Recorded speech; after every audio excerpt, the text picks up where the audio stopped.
एक ऐसे धर्म में एक ऐसा दरवाजा खुलता है जिसके अंदर आप अगर जाओ और गायब हो जाओ और कभी मिलो ही नहीं, क्या आप उस दरवाजे में जाना चाहोगे? आज हम बात करने जा रहे हैं एक ऐसे ही दरवाजे के बारे में। अगर वीडियो आपको देखनी है तो आप वीडियो में बने रहो, क्योंकि आगे की बातों में इतने रहस्य छुपे हुए हैं जिसके सुनते ही आपके रोंगटे खड़े हो जाएंगे। दोस्तों, जैन धर्म में एक ऐसा स्थान है जहाँ 400 साल से कोई गया ही नहीं, लेकिन हर रात वहाँ किसी के चलने की आवाज आती है। कहा जाता है कि वो आवाज किसी इंसान की नहीं है, बल्कि उस साधक की है जिसने वहाँ पे मरने से इनकार कर दिया था। छठा द्वार। ये कहानी आपकी उम्मीद से ज्यादा गहरी और रहस्यमयी है।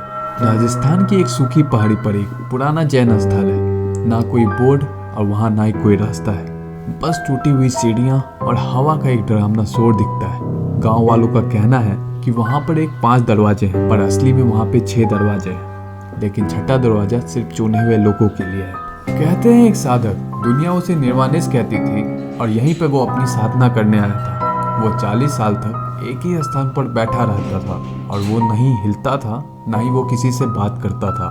लोग उसे भोजन भी देते थे, लेकिन कभी किसी ने नहीं देखा कि उसने कभी भोजन भी किया हो। फिर एक दिन वो बस गायब हो गया। ना उसका शरीर मिला, ना ही उसके कोई कपड़े। बस पत्थर पे उभरा हुआ एक नया शब्द था जिस पर लिखा था छठा द्वार, यानी कि वो छठे द्वार में प्रवेश कर चुका था। रात में उस स्थान से धीमी धीमी आवाजें आती थी, जैसे कोई जोर से नहीं बल्कि मन के भीतर से बोल रहा है, कभी मत खोलो, कभी भी नहीं। वहाँ कोई नहीं होता, फिर भी कोई कह रहा होता था। एक दिन एक आदमी जो इस जगह को भूतिया अफवाह मानता था, वो उस जगह पर पहुंचता है। 5 दरवाजे उसे बंद दिखते हैं, पर उसके बाईं ओर एक अजीब नीला चमकता छठा दरवाजा भी दिखता है। उसके साथ आए बाकी लोग कहते हैं, कौन सा दरवाजा, यहाँ तो कुछ भी नहीं है। उस आदमी के पैरों तले जमीन खिसक जाती है और दरवाजा खुद ब खुद खुल जाता है। जब वो आदमी गेट के अंदर देखता है तो गेट के अंदर बेहद लंबी अनंत लगने वाली सुरंग थी। दीवारें उसकी इतनी चिकनी थी जैसे किसी ने वहाँ पे पत्थरों को पिघलाकर उस पर ढाल दिया हो, और बीचों बीच एक गोल निशान था। ये मानव का नहीं था, ये कुछ और था। वो सुरंग धीरे धीरे गूंजने लगती है, निर्वाण निर्वाण निर्वाण। वो आदमी वहाँ चीखना चाहता था, पर उसकी आवाज ही नहीं निकल रही थी।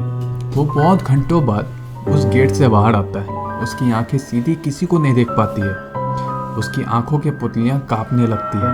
वो सिर्फ एक वाक्य बोलता है, वो साधक गया नहीं था, बस उसने दुनिया बदल ली थी। गांव वाले कहते हैं उस दिन से युवक रात में सोते समय एक ही दिशा में देखता है, जहां कोई दरवाजा ही नहीं है, पर उसे अब भी छठा दरवाजा दिखता है। कहते हैं पहला दरवाजा शरीर का होता है, और दूसरा सांसों का, तीसरा दरवाजा मन का, और चौथा भावनाओं का, पांचवा स्मृति का, और छठा चेतना का। जहाँ साधक गया था वो दूसरी दुनिया नहीं थी, दूसरी अवस्था थी। छठा द्वार अब भी खुलता है, पर सिर्फ उन्हीं के लिए जो अपनी पूरी चेतना लेकर आते हैं यहाँ पर। और अंदर जाने वाला वापस आता है या नहीं आता, ये कोई नहीं जानता। दोस्तों, ये कहानी यहाँ खत्म नहीं होती, क्योंकि छठा द्वार कोई जगह नहीं है, ये एक अवस्था है। अगर इस कहानी के दौरान आपको भी कभी ऐसा लगा हो कि आपके पीछे कोई खड़ा है या किसी ने आपका नाम फुसफुसाया है, तो शायद आपको उसका आह्वान सुनाई दे रहा है। सवाल सिर्फ इतना है, अगर वो द्वार आपके सामने खुल जाए तो आप अंदर जाने की हिम्मत कर पाएंगे? क्योंकि एक बार आप भीतर गए तो लौट कर आप वहीं नहीं आते जहां से आप अंदर गए थे। तो दोस्तों, आज के वीडियो में बस इतना ही। मिलते हैं अगले नए वीडियो के साथ। तब तक अपना ख्याल रखना, और अगर वीडियो आपको पसंद आई है तो लाइक शेयर कमेंट जरूर करना।